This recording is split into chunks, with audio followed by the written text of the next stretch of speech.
Envision the cosmos ablaze, not with the gentle warmth of creation, but with the crimson spill of celestial trauma, a fire that issues from the violent fragmentation of a flawless soul.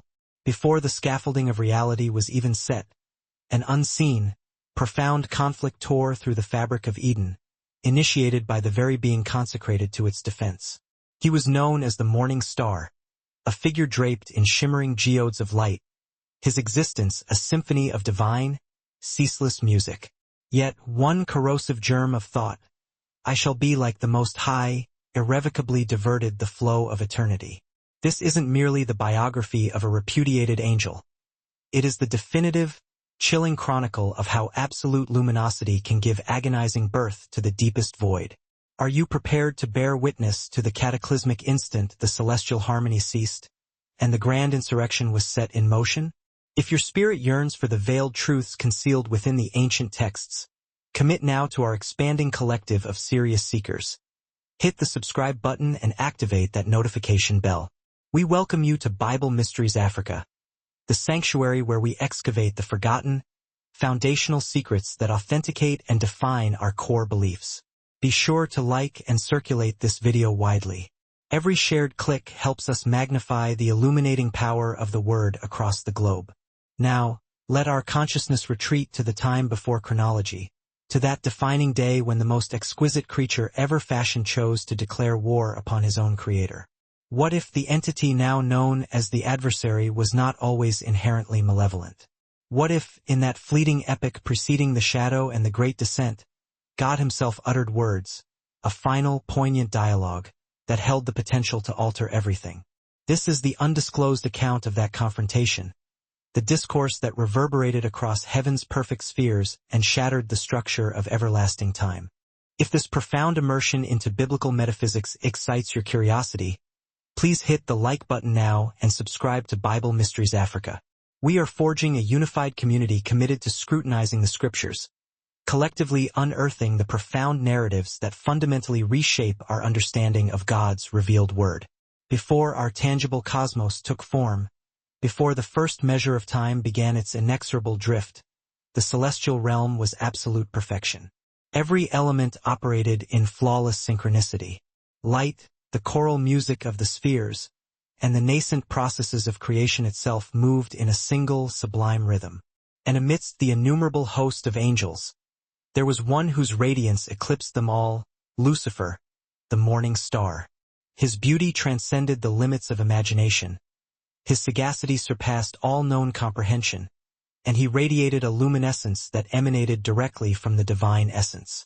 This was no ordinary angel. He was the foremost of the cherubim, the revered custodian of sacred, esoteric truths, his being encrusted with every known gemstone. When he executed his movements, heaven itself yielded.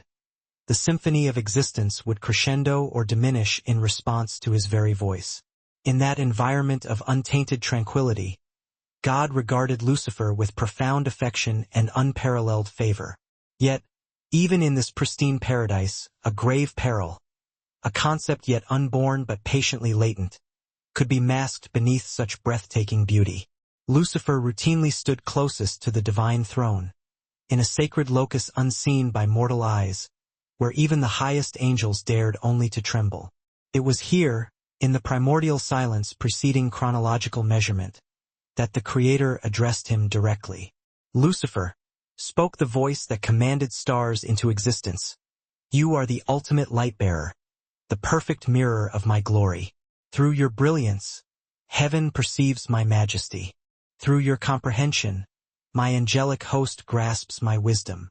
Lucifer bowed, luminous and silent, as the omnipresent nature of God saturated all things. But the Almighty continued, his tone as soft and vast as eternity itself. Remember this, Lucifer. The incandescent light that burns within you is not your own property. You are merely the vessel, not the inexhaustible source. For an instant, every activity in heaven ceased. Even the seraphim, who never stopped their perpetual adoration, paused. Lucifer's eyes, alight with a nascent mixture of dazzling pride and genuine wonder, lifted toward the throne. My Lord, he declared, his voice cutting through the stillness like liquid crystal. Everything I am flows from you. My light belongs to you. My song is yours alone. Yet, deep within his immaculate core, a subtle fissure formed. A thought, minimal as a breath, began to crystallize. If I refract his splendor with such flawless precision, does that not elevate me to a state equally glorious? God, who comprehends every impulse before it can fully form, felt that insidious whisper take hold. But he did not execute judgment instantly. He did not govern through terror. Instead, he spoke with immeasurable compassion, a definitive warning destined to echo throughout all subsequent time. Lucifer, the Almighty pronounced, you stand at the apex, closest to my unmediated light, but heed my words with absolute care. The nearer any entity approaches the core illumination, the darker and more defined its shadow inevitably becomes. If your heart should ever claim possession of that which belongs only to me, your light will revolt against you. The very brightness that elevates you will transform into the relentless fire that consumes you utterly. Lucifer registered the sound of the words, yet he failed to grasp their catastrophic significance. For him, the concept of rebellious pride did not yet exist, only an elevated sense of self-wonder. He perceived nothing but his own perfect reflection, burnished brightly in God's eternal effulgence. In the boundless epochs that followed, God established the fundamental architecture of reality. Stellar nurseries exploded into vibrant life. Galaxies spun into magnificent formation, and the relentless measure of time commenced its duty. Among the angelic host, Lucifer's prestige and light seemed only to intensify. He was entrusted with the entire system of celestial music, with the deepest strata of knowledge, and with the command of angelic legions. The morning star had become the living embodiment of heaven's beauty. But with each hymn he conducted, a new, insidious aspiration took root. Subtle, silent, and terrifyingly patient. It was not genuine malice. It was not overt wrath. It was a profound yearning to be more, to be recognized not merely as a pristine mirror, but as a sovereign creator in his own right. This obsession began to corrode his inner peace. During the great assemblies of worship, when countless millions bowed before the divine throne, Lucifer began to experience a profound alteration. His heart swelled, not with genuine adoration for the source, but with the heady satisfaction of profound admiration directed at him. When other angels looked upon him, their awe felt hotter and more gratifying than the pure light of the sun. Then came a day when he once more presented himself before the throne. This time, heaven felt perceptibly different, muted, oppressive, as though the cosmos was suspending its collective breath. God fixed his gaze upon Lucifer and uttered words heavy with both tenderness and immense grief. Lucifer, you were the first to behold my glory, the most brilliant work I have ever crafted. But I detect a tempest gathering within your spirit. Do not permit your heart to be ensnared by the deceit of its own reflection. You are cherished beyond measure, but you are absolutely not me. Lucifer maintained a facade of composure, but internally, that dangerous whisper returned with amplified force. Why shouldn't I achieve more? He mused. Why must I perpetually prostrate myself when I was engineered to radiate such transcendent light? He did not articulate the thought. Not yet. And God, in his boundless clemency, spoke once more, addressing him not as a king to a subject, but as a father to his child. A time is approaching when I will bring forth beings molded in my own image. They shall be constructed on a tier lower than the angels, yet they will carry the core of my spirit. They shall inhabit realms of physical matter and measurable time, and through their capacity for love, my ultimate glory shall be entirely revealed. You, Lucifer, must guide and mentor them, not impose your will upon them. You must operate in humble service, not demand deference. Can you honestly commit to this? Lucifer's spirit recoiled. Serve them? Be the subservient guardian to crude creatures fashioned from mere dust? To his soaring pride, this prospect was utterly intolerable. He bowed, but the chilling silence that followed spoke volumes his lips refused to utter. God comprehended the full scope of his internal refusal. With a voice that momentarily destabilized the very foundation of heaven, he declared, "The highest form of glory is not found in dominion. It resides entirely in obedience. Remember, my son. Pride was never a product of light, but of the dense shadow that has forgotten the origin of its own illumination." The words lacerated Lucifer's heart like a collision of fire and ice. For the first time, the morning star experienced profound duality, a schism between the light he bore and the will that now insisted on claiming ownership of it. As he moved away from the divine throne, heaven's celestial symphony resumed. But inside him, an irreparable change had taken place. The seeds of radical insurrection were sown, and though no other angel was yet aware, the most brilliant light in existence had initiated its tragic descent into absolute shadow. He continued to sing, yes, but the quality had irrevocably shifted. The harmonies that once conferred utter peace now contained a subtle, unsettling tension, like a single, exquisitely beautiful note struck just slightly out of tune. No one could pinpoint its source. Only one heart felt it fester and grow, the heart of the morning star. Lucifer positioned himself upon heaven's highest celestial strata, where blinding golden light merged with the infinite abyss. His massive wings shimmered like internalized fire. His eyes reflected the eternal glow of the realm, yet the perfect peace he had always known was steadily dissolving within. Incendiary questions burned in his spirit. Why must I eternally defer? Why must every soaring melody resolve only in his name, never in mine? He contemplated his image in the crystal rivers of light that streamed beneath the gates of heaven. His form was flawless, incandescent, crowned by divine artistry. He had directed the choirs that moved creation, commanded the armies guarding the sacred presence, and wielded wisdom without peer. To him there could be no superior creation. Yet, God had spoken of a new entity, a world and a people molded from common clay, feeble and temporary, who would bear the divine image. Lucifer found this utterly incomprehensible. How could beings manufactured from dust warrant such comprehensive divine affection? How could they be designated God's children when the angelic host had served him faithfully for ages beyond calculation? These thoughts, once minor anxieties, began to entirely consume his focus. He wandered the sprawling courts of heaven, observing the angels preparing their perpetual praise. Gabriel's voice ascended in flawless devotion. Michael's strength shone with quiet humility. Every angel redirected all glory away from themselves and toward the architect. It was breathtakingly beautiful, perfect, and untainted. But to Lucifer it began to feel like the constriction of chains.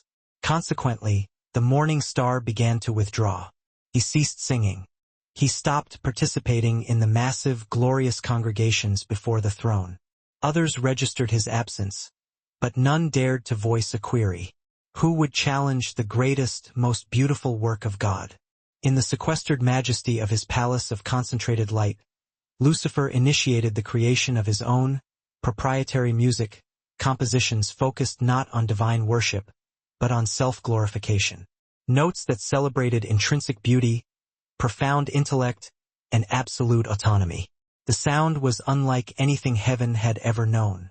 It was darkly compelling, profoundly haunting, and ultimately lethal. Certain angels heard the strains from distant reaches. Magnetically drawn by the strange, new melody, they approached to listen. They discerned a raw power within the music, a strain of pride that activated an urge in their hearts they had never encountered. Lucifer offered a captivating smile. "Do you not perceive it?" he inquired softly. "The intrinsic majesty of our true nature, we who orchestrate the movement of stars, we who are the very conduits of light itself. Are we not deserving of a purpose far greater than perpetual, mandated servitude?" The listening angels wavered. His rhetoric was eloquent. His tone appeared deeply sincere. There was no explicit act of defiance, no declared mutiny, only expertly placed questions, but questions that possessed a terrifying, plausible logic. Thus, the corrosive whisper began its diffusion. Lucifer's sphere of influence expanded like the long, inevitable shadow cast at dusk. Slowly, hypnotically, almost entirely imperceptible.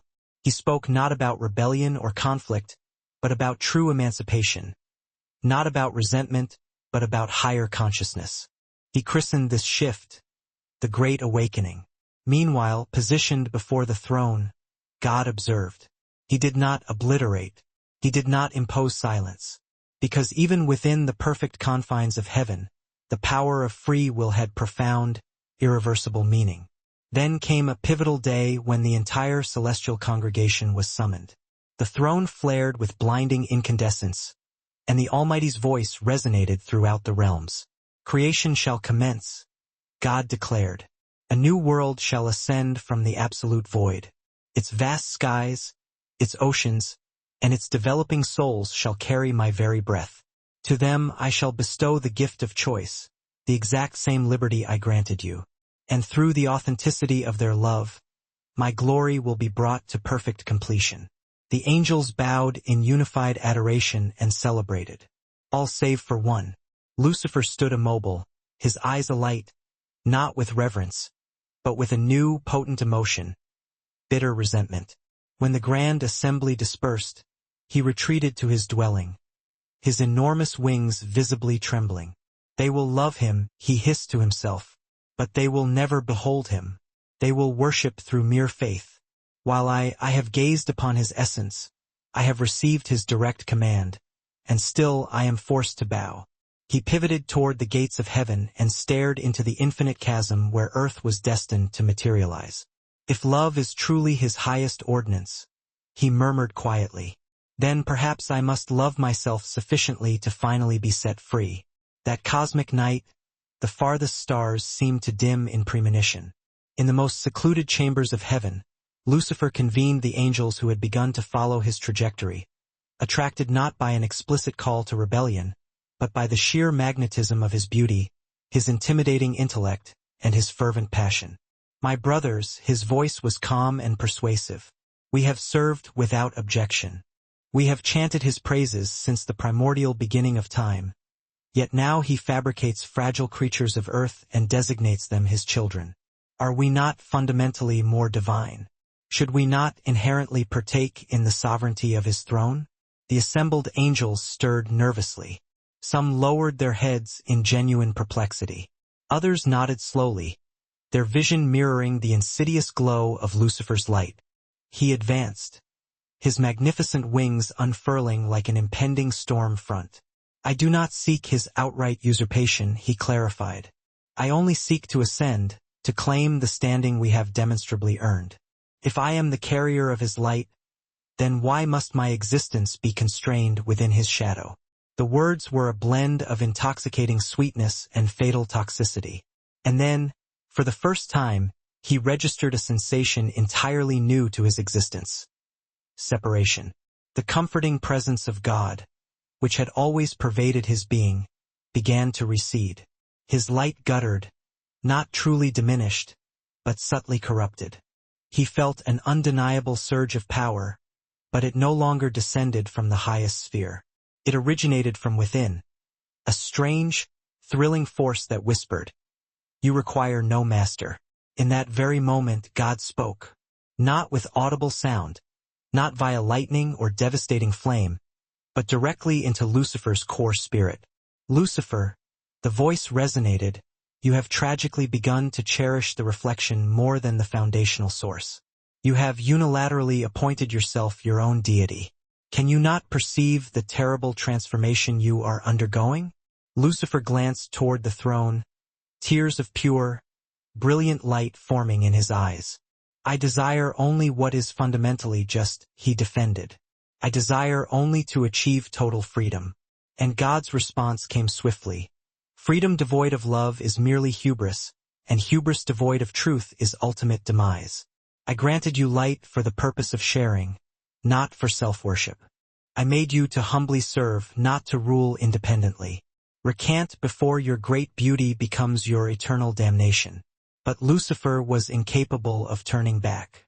The internal voice of his own swollen pride had eclipsed the majestic voice of his Creator. When God's palpable presence finally withdrew, the ensuing silence was crushing, sanctified, and profoundly melancholic. Lucifer collapsed to his knees, trembling, yet his action was one of defiance, not contrition. The first tears ever shed in heaven fell onto the perfect floor of eternity, not from pain, but from conscious, chosen rejection.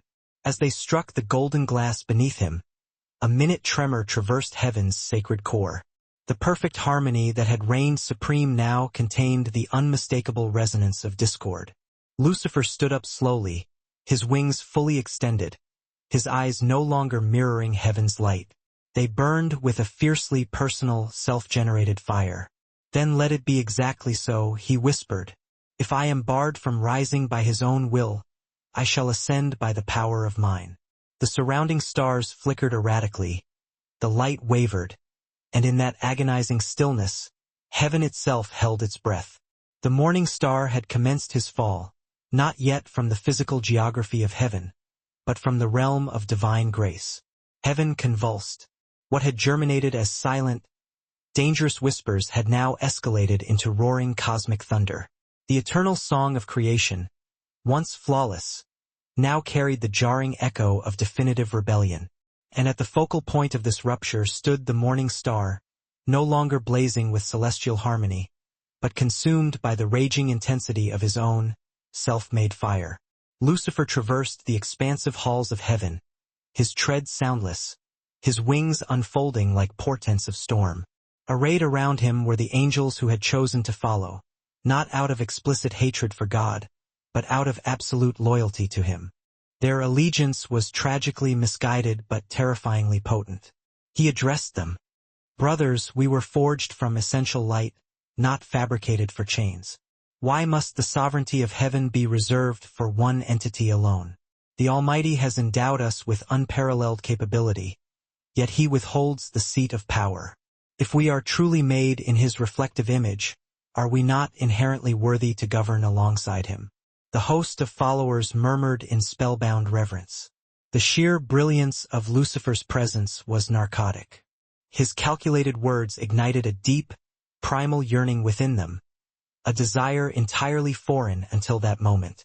Then, the expanse of heaven abruptly split with pure, unadulterated light. Michael descended, his sacred armor glowing like freshly poured gold, his expression grave yet etched with profound sorrow. Behind him stood the faithful legions of angels, their wings radiating the luminescence of inviolable purity. "Lucifer," Michael spoke, his voice ringing with immutable authority. "You desecrate sacred ground and speak words that have no rightful place in heaven. Halt this madness immediately before it utterly destroys you." Lucifer turned, offering a subtle, knowing smile. "Destroy me? No, my brother. It shall be my liberation. You serve automatically without critical inquiry. You bow without genuine contemplation. But I perceive a truth that you are too bound to recognize, a reality that even God seems to fear. There is no truth that exists outside his perfect will," Michael countered solemnly. Lucifer advanced a single, measured step. "Then his will is a gilded cage." For an agonizing moment, the two greatest brothers faced their inevitable destiny. Light against devoted light, foundational purpose against soaring, destructive pride. All of heaven fell into expectant silence, awaiting the unthinkable climax. Then the infinite voice of God saturated the entire realm. It was not the sound of seismic thunder, nor consuming fire, nor righteous anger, but unbearable sadness. "Lucifer," he spoke, "you were flawless in your form, replete with all wisdom, and blameless from the precise moment of your creation until the contagion of pride was discovered within you. You were the sworn protector of my throne, the chosen carrier of my primary light. Why have you willfully turned against me?" Lucifer dropped to one knee, an act of defiant irony, not humble worship. "You term it pride. I designate it freedom. You mandated that I reflect your light, but I have located the power to generate my own. Why should I endure existence as your mere shadow when I possess the capability to burn brighter than the very dawn?" This is the ultimate, crucial moment of decision for every one of us here. Will you continue to reside in the passive light of the source? Or will you choose to be consumed by the irresistible brilliance of your own flame? If the resonance of this ancient narrative has resonated deeply within your spirit, subscribe now to Bible Mysteries Africa for continual access to life-altering biblical revelations. May your personal light always be directed back to its true celestial origin. Why should I endure existence as your mere shadow when I possess the capability to burn brighter than the very dawn? Upon these chilling words, a profound silence, deeper and colder than the vacuum of the void, descended over paradise. And for the first and only time in eternity, heaven witnessed the tears of sorrow stream from the eyes of the Almighty. "My son," God said, his voice a devastating, final melody of heartbreak. "You cannot conjure light from the sterile ground of pride. You can only steal it, and that appropriated light will inexorably consume you whole." Lucifer's voice, once the purest, sweetest music in creation, erupted through the sacred stillness like shards of broken glass. "Then let it utterly consume me. I would rather burn, self-generated, as my own independent flame, than live eternally as your reflection." These shocking words struck the center of heaven like a celestial weapon, causing the entire angelic host to involuntarily shudder as the very atmosphere of paradise began to violently rupture. In a voice saturated with both infinite love and terrifying, absolute finality, God spoke one final judgment. "If you refuse to serve, then you are forbidden to remain. The throne you so coveted shall be made eternally empty to your sight. The light you now adore shall become your unrelenting fire, and the name you once bore, Morning Star, shall be permanently tarnished into shadow. You shall be designated no longer the Lightbringer, but the Accuser, for you have irrevocably turned against the truth itself." Lucifer rose to his terrifying, full stature, his vision blazing with a defiant, internalized heat. His colossal wings unfolded in a frenzy of destructive motion, and behind him, a full third of the stars in the cosmos seemed to instantly dim and fade away. The host of loyal angels, a gleaming sea of celestial steel, raised their swords of pure, focused light.